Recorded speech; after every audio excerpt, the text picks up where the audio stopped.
All right, folks, we're on death watch. The Biden presidency appears to be on its last leg, despite that one Monday. I think it was last Monday. On this channel, I talked about how there was this big meeting in the House of all the House Democrats, and essentially it seemed like they were going to circle the wagons around Biden, and all the representatives in the House who wanted Biden to drop out they were all sad and saying, "Oh my God, everybody's backing him. The tide is turning. People have faith in Joe, and I'm going to lose my seat because he's going to lose in a landslide, and he's going to take me down with him." And so it seemed at that point that, at least in the House, Biden was consolidating support. But that was then, and this is now. At this point, on Predict It, Kamala Harris has a 65% chance of becoming the Democratic nominee for president in 2024. So what's changed? What's happened? Well, that Monday night, Biden had a disastrous interview on NBC, on the NBC Nightly News with Lester Holt, which a lot of people didn't even see because, the Republican National Convention was going on, and so all eyes were kind of on Trump, as you might imagine, since he'd just been shot on Saturday, and there he is showing up and, looking pretty good. All he had was a white bandage on his ear. Other than that, he seemed unfazed, and he didn't speak on Monday, but a lot of people tuned in to see that. And that's kind of where the focus was still at that point. But Biden had this pre-planned interview, and it happened, and Democrats were watching. They wanted to see if Biden's performance, first at the debate, then his terrible performance during his interview with George Stephanopoulos on ABC, if those two events had just been bumps in the road, or if this was a chronic issue, if Joe Biden was truly done. And the interview with Lester Holt did not inspire confidence. And from what I saw, that restarted talks. Even though the Trump attempted assassination for a couple of days put some ice on the effort to remove Biden because there was just too much going on, it seemed within about 48 hours, people had in the Democratic Party had gotten over the whole Trump assassination thing, and they're like, okay, let's get back to business. We got to get rid of Joe. He's got to go. And then he gave another disastrous speech before the NAACP, where he just he did the thing that, I don't know if you folks know people who are Biden's age and start to have, minor memory problems or, stuff like that, grandparents or even great-grandparents perhaps, if you're lucky enough to still have them. They'll start talking about one thing and they'll just kind of lose their train of thought and they'll just kind of throw up their hands and go, and move on. Biden did that like 3 times, and it's really noticeable. It's one thing, when your grandpa who's retired doesn't do anything all day, just watches TV, checks the mail, maybe goes golfing, goes fishing, nothing really high stakes. It's one thing when you hear your granddad or your grandma say stuff like that, lose their train of thought, tell you the same story for the 3rd time this week. But it's another thing when the President of the United States to say that.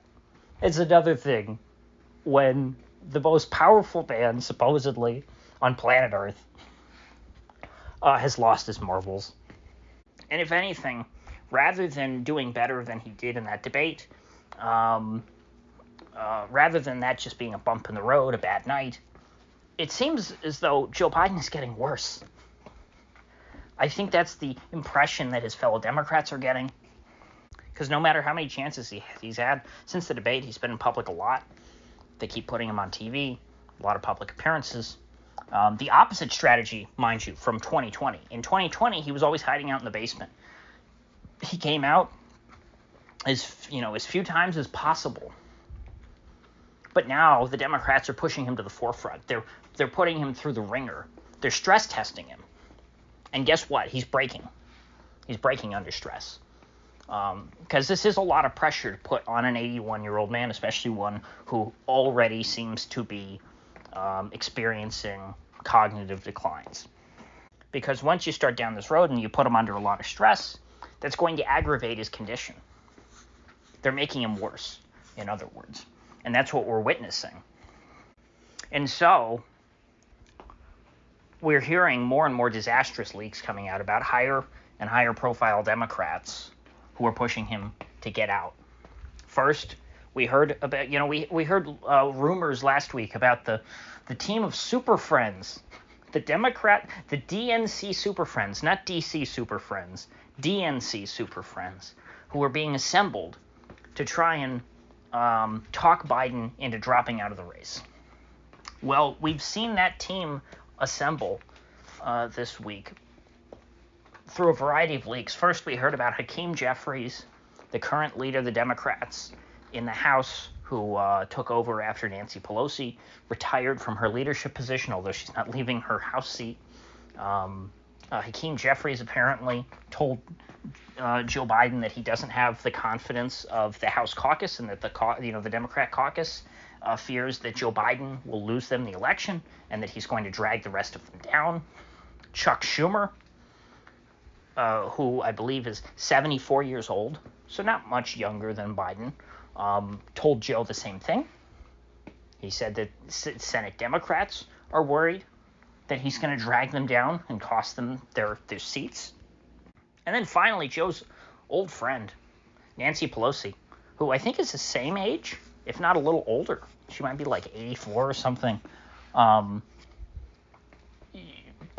I think clearly Nancy Pelosi is in better shape cognitively than Joe Biden. I mean, she has her moments. She does say some dumb things. But I think generally she's a little sharper. Not a little sharper. A lot sharper than Joe Biden. And she told him basically the same thing. Yeah. The Congress, members of Congress who are Democrats, they're worried about having you as the nominee, Joe, because you're going to drag the rest of us down. She basically told him it's impossible for Democrats to retake the House with him as the nominee. And supposedly he argued with her about that and said, well, I've seen polls saying that I'm doing quite well, actually. And it's like, oh, okay, Joe, you choose to look at those polls. Everyone else will look at the other polls, the vast majority of polls. And then today, the coup de grace, Barack Obama started leaking to the press that he wants Joe to go. The next stage will be Barack Obama on TV saying Joe Biden must go. Adam Schiff, remember Russiagate extraordinaire Adam Schiff, who tried to overthrow Trump, get him impeached, get him removed via the 25th Amendment. He is now saying that Biden must go. I bet he's not afraid of the 25th Amendment. But the problem that Democrats run into, as many people have pointed out, is that Kamala Harris, they can lie, when they're trying to get Biden out and say, oh yeah, well, Kamala would do much better than you. It's like, well, in reality, she probably wouldn't. She might even do worse, depending on the poll that you look at. It's kind of within the margin of error. They're both very unpopular, but for different reasons. And so if the Dems are going to go through with this, they probably want to nominate someone who actually has a fighting chance of winning. Unless it's just about damage control, and they think, well, if we have Kamala, we'll be less of a laughingstock, and so it'll be easier to hold on to congressional seats and other down ballot races. But honestly, if I were one of the Democrats, the Democrat elite, the donors, what I would be trying to do is negotiating with Kamala, tell her, hey, you get to be the first female president. That's you. But you're not going to run in this election because you're going to lose. We need to run someone with a fighting chance. We're going to nominate someone else, but you're going to finish out Joe Biden's term, and you are forever. This is something nobody will ever be able to take away from you. You will have been the first female president. And guess what? you'll be in there such a short time that, you know, you don't have to deal with the problems or whatever. You don't have to worry about getting elected. We're just going to hand you the job. And so that'll be a feather in your cap.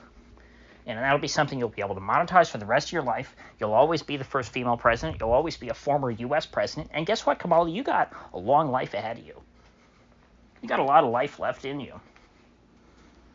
And being a former president is a lot more fun than being a current president. It's a lot more fun than having to run for president, especially when you're a terrible campaigner with no charisma like Kamala Harris, who was, I think, like one of the first people to drop out of the Democratic primary because she just had absolutely zero appeal. This could be her one chance to become president. But if I were the donors, I would make her agree, but we're not going to nominate you. We're not going to... You will be the president for now, for the rest of the year, until next January, but we need to nominate someone who can actually win. You focus on running the country, being a good president, and we'll let somebody else focus on the campaigning part. And you know what? I think Kamala Harris would take that deal. Versus staying on as Joe Biden's vice president, watching him lose, and seeing herself fade into obscurity. But that's assuming she can think rationally and that she can understand that she's not a popular person, that she's not good at this whole politics thing, and that she doesn't have a chance of winning on her own merit. So anyway, with that said, I'm going to obviously keep an eye on this. It is the biggest story in America. Somehow, the Republican candidate gets shot, and that's not even the biggest story in the country. No, the biggest story is that the actual sitting president is a cadaver who is being propped up by a small cadre of individuals, namely his wife and his surviving son. So, with that said, I will see you folks back here in the next one.